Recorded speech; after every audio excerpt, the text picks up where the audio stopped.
네, 가수 조영남 씨의 그 대작 사건 때문에 그림에 대한 관심이 부쩍 높아졌는데요.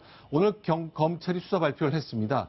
21점을 팔았다 이렇게 확인을 하고 있는데 과연 어떤 내용인지 정리해 보겠습니다. 손 변호사. 네. 공소장을 공개했습니까? 기소했으니까 이제부터 재판에 붙이겠다는 얘기잖아요. 그렇습니다. 이제 검찰의 손을 떠나서 이제 법원의 판단을 받게 되는 상황이 되는데요. 네. 사기죄는 간단합니다. 상대방을 속여서 그 속은 상대방으로부터 처분 행위를 하게 하면 사기죄에 성립하는데요. 네. 지금 검찰이 밝힌 그런 주요한 그런 네. 사기죄 성립 이유 중에 하나가 바로 이겁니다. 조영남 씨가 구매자를 속였다는 건데요. 네.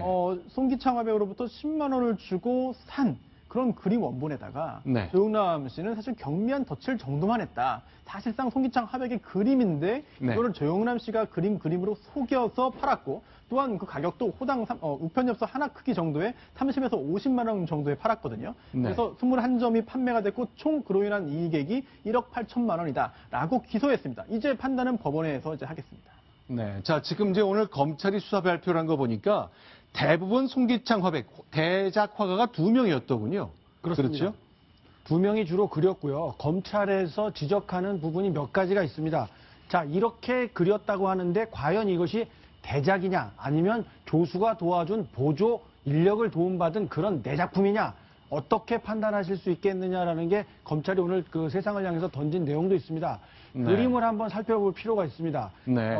자, 지금 화면에서 보시면요. 네. 양쪽에 이렇게 동그라미 쳐져 있는 부분이 있지 않습니까? 빨간 동그라미가 예. 4개 있고요. 자, 이게 어떤 작업을 했냐면요. 투명 코팅제를 칠했다는 겁니다. 그냥 송기창 화백이 그려온 것을 네. 조영남 씨가 거기에 투명 코팅제를 발랐다는 거죠. 투명한 거요. 그렇습니다. 좀 반짝이게 보이게 하는 거죠. 자, 그리고 왼쪽에 보시면은 네. 화병에 원래는 테두리가 있었다고 하는데요. 네. 테두리를 지웠다고 합니다. 그리고 그 검정색 부분은 위에 조영남 씨가 색을 좀 더 칠했다. 자, 이렇게 해서 이런 세 가지 항목에 대해서 조영남 씨의 붓칠이 가해져서 이것이 메이드 네. 바이 조영남 이렇게 조영남 작품으로 탄생을 했다는 것이죠. 그리고 네. 다른 작품을 또 한번 살펴보시면요. 네. 자, 조영남 씨 얼굴이 들어가 있는 이런 그림이 하나 있습니다. 네. 병마용 갱이다 이런 제목의 그림인데요. 네. 여기에 보면은 우산을 그려 넣는다든지 그러니까 전체적으로 다 그렸죠. 남이 그린 거고. 대작가가 다 그렸는데 네. 조영남 씨가 그린 부분만 표시를 한 겁니다. 네. 우산을 그려 넣는 화토장에 있는 우산을 그려 넣는다든지 12월 달인가 거기에는 우산 하나 들고 있잖아요. 자, 그렇죠. 네. 오른쪽 아래 보면은 이 바둑판이 그려져 있는데요. 네. 바둑판 안에 이 바둑 알을 그려 넣는다든지 그리고 왼편에 역시 화투장에 네. 다 그려놨는데 청단이나 홍단 이런 글자를 조금 덧칠하거나 글자의 크기를 크기우는 이런 방식으로 조영남 씨의 붓칠이 더해졌다고 합니다.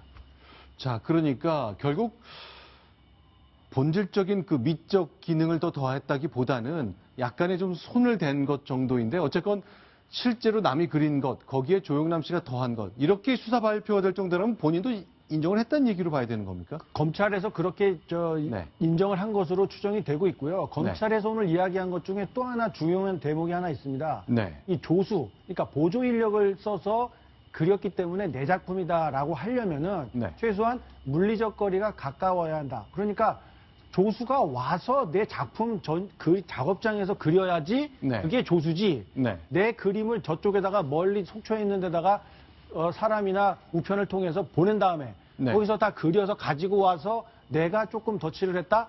이것은 그 사람이 그린 것이지 조영남 씨의 작품이 아니다. 그리고 조영남 씨가 이런 사실을 판매자에게 알리지 않고 판매 행위를 했기 때문에 명백한 사기죄를 적용할 수 있다. 이렇게 판단한 겁니다. 일단 조영남 씨 본인도 한 1억 5천만 원 정도를 그림 대금으로 받았고 매니저이자 기획사 사장, 그 같은 동일 인물이잖아요. 그분도 실제로 사람을 찾고 대리 그림을 그리게 하는 과정에 뭐 2천만 원 이상의 돈을 받은 걸로 돼 있는데 역시 이분도 같은 혐의가 적용되는 겁니까? 그렇습니다. 이제 그 조영남 씨와 그 매니저가 같이 이제 그 공모해가지고 그 사기 범행을 한 것으로 이제 검찰은 기소를 했고요. 이 부분 역시 법원의 판단을 받을 텐데 법조계 내에서도 초기에는 과연 이게 사기죄가 되겠느냐라는 그런 네. 논란이 있었습니다. 그런데 그 후에 여러 가지 그 정황이 드러나면서 사기죄 성립 가능성이 좀 더 높아지는 거 아니냐라는 생각을 했고요. 또 하나 뭐 예술 미술계의 판단 또는 미술계의 어떤 그런 그 평가와 별개로 법적으로 보자면은 이런 시각으로 보면은 좀 기준이 좀 명확할 것 같습니다. 지금 시점에 처음에 조영남 씨가 그린 거라고 생각해서 샀던 그 그림을 지금 네. 시장에 내놓는다면은 과연 그 가격에 팔릴 것이냐. 그렇게 본다면은 과연 사기 네. 성립 여부에 대한 그런 기준이 하나가 더 되지 않을까 생각됩니다. 옛날에 그 황우석 씨 파동 났을 때 네. 논문 조작 사건이 컸잖아요. 네. 그때 제자들이 쓴 거를 자기 이름 올려갖고 문제가 됐었잖아요. 네. 그다음부터 우리는 1저자, 2저자, 교신저자 다 쓰고 있지 않습니까? 네. 그거 안 하면 불법이죠. 네. 원칙 적용하면은 저거는 1화가 누구, 2화가 썼어야죠. 그거 논문 조작이라 그랬잖아요. 그건 조작이죠. 우리 기자들 왜 데스크 보잖아요. 네. 기자를 써온 거. 우리 데스크 네. 본 다음에 제 이름으로 답니까? 아니죠. 답이 나오잖아요. 알겠습니다. 자, 이제 조영남 씨 관련해서 그동안 논란이 한 3주 이상 시끄러웠는데 논란이 컸습니다만 오늘 이제 검찰이 기소하면서 수사 결과를 공식 발표했습니다. 21점입니다. 자, 그러면 또 다른 위장 논란 있습니다. 천경자 화백의 미인도인데요. 자, 권춘식이라는 분이 있습니다. 이분도 위작화가인데요. 그동안 30년 전부터 내가 그렸다, 아니다, 그렸다, 아니다 결국 인정을 했습니다.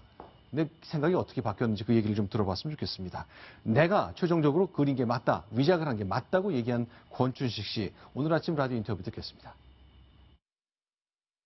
누구 이제 아랑 사람이나 누가 부탁했겠죠.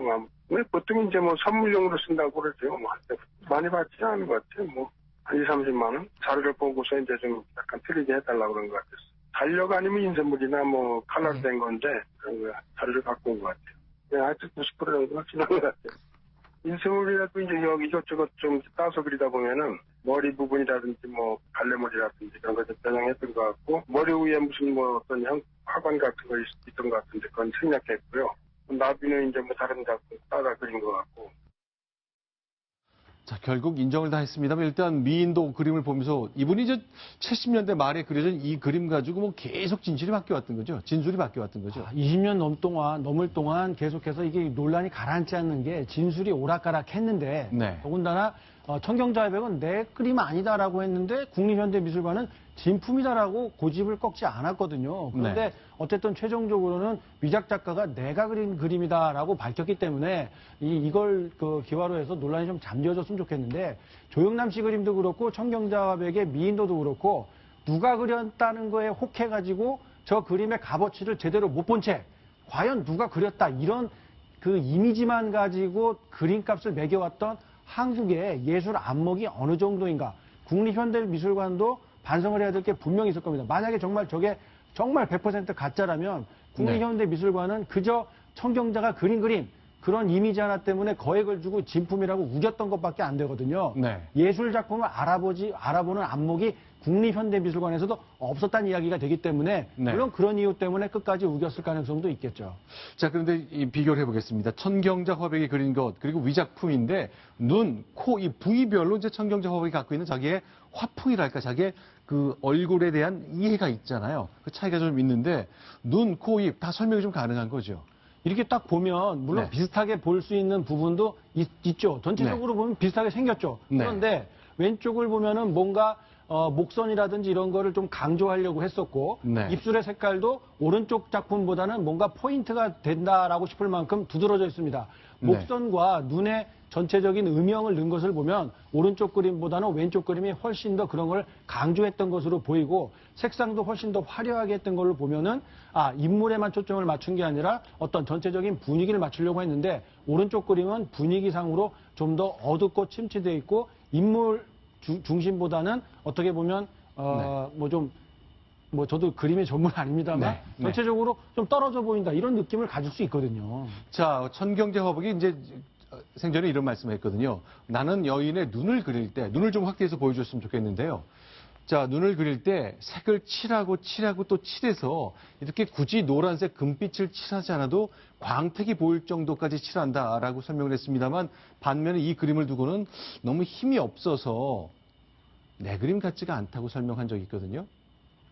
자, 이게 안목이 없어서 그저 누가 그랬다더라 라고 해가지고 거액을 주고 좋은 데다가 보관하고 싶은 그런 능력이 되는 분들은 네. 그런 위작이라도 사서 걸면 되는 것이고요. 네. 진정한 예술의 안목을 가지고 누가 그렸든지 간에 훌륭한 작품이다라고 그 그림을 알아보고 제값을 치러주는 이런 풍토가 아쉽다 이런 얘기가 나오고 있습니다.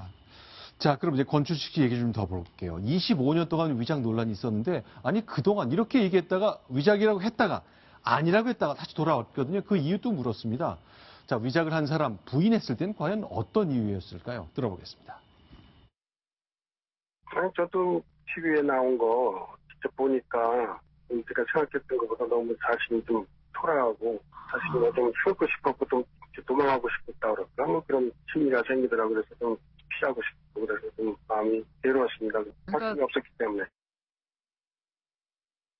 자, 이제 좀 정리를 해야 될 텐데, 이제 수사도 계속 진행되는 건지 모르겠네요. 네, 그렇습니다. 수사는 계속 진행되고요. 또한 네. 재판도 열릴 텐데 지금 네. 천경자 화백이 생전에 했던 말에 좀 주목할 필요가 있을 것 같습니다. 네. 제가 이 얼굴에 있는 그 부위별로 한번 살펴봤는데요. 네. 천경자 화백이 직접 했던 표현들을 살펴보는 것도 위장 여부를 판단하는 데 중요하지 않을까 생각이 되는데, 일단 눈 같은 경우에는 아까 말씀 나왔습니다만 눈에 네. 힘이 없다. 네. 왜냐면은 뭐 이제 그 미인도는 기존의 다른 그런 작품과 비교할 때 네. 여러 가지 자기는 자신은 광이 보일 때까지 그렸는데 이 위작 의심이 되는 이런 미인도 같은 경우에는 이제 그 눈에 힘이 없다고 했고요. 또한 코 부분도 보시겠습니다. 코도 이런 표현을 썼습니다. 코가 벙벙하다. 그래서 본인이 그렸던 그런 그 진작보다 네. 위작의 경우에 좀 더 수준이 떨어진다는 표현이었고, 또한 인매도 화법이 다르고 모든 게 엉성하다라는 표현을 했는데요. 사실 네. 그 작가가 생전에 이런 표현을 했다면 굉장히 중요한 증거 중에 하나인데 네. 지금은 세상을 떠났기 때문에 공개적인 이런 것들에 참여하지 못하는 점이 굉장히 안타깝습니다. 자, 알겠습니다. 자, 이제 위작 논란, 이제 이호환 화백도 그렇고 다양한 화백들의 위작 때문에 이제 그림에 대한 관심이 부쩍 높아진 상태인데요. 과연 천경자 화백 사건은 과연 어떻게 정리될지 또 지켜보겠습니다. 자, 이번엔 5번째 소식입니다. 그에 앞서서 이정훈 편집위원 여기서 좀 인사를 좀 드려야 되겠네요. 자, 오늘도 감사했습니다. 자, 이번엔 5번째 소식입니다. 의문의 노래방의 문 가보겠습니다. 순위 보겠습니다.